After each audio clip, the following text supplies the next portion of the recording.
Two American veterans are feared to be prisoners of war in Ukraine. Andy Huynh and Alexander Drueke have not been seen or heard from in days.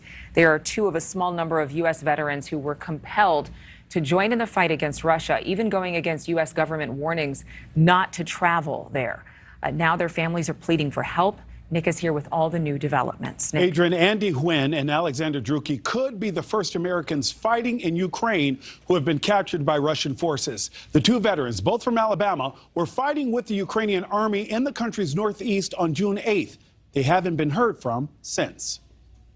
He felt so honored and appreciated to be there. This morning, Alex Drueke's mom, Lois, is waiting to hear from her son. She says she last spoke with him on the day he left for a mission in Ukraine's Kharkiv region. I'm going to go dark for a day, possibly two.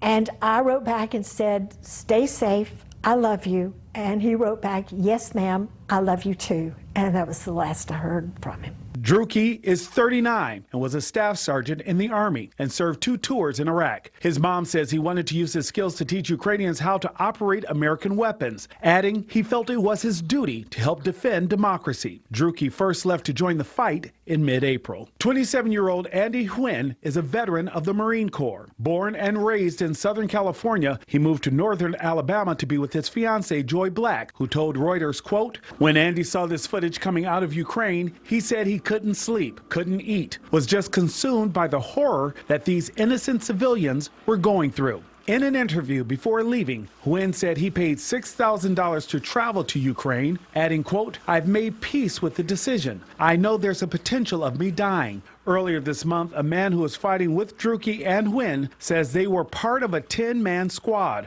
and Russian soldiers ambushed them. He says Drueke and Huynh disabled a Russian tank, but at some point during the fighting, they vanished. The State Department says it's aware of unconfirmed reports of 2 U.S. citizens captured in Ukraine, but declined to comment, citing privacy concerns. If it's true, we'll do everything we can to get them safely back home.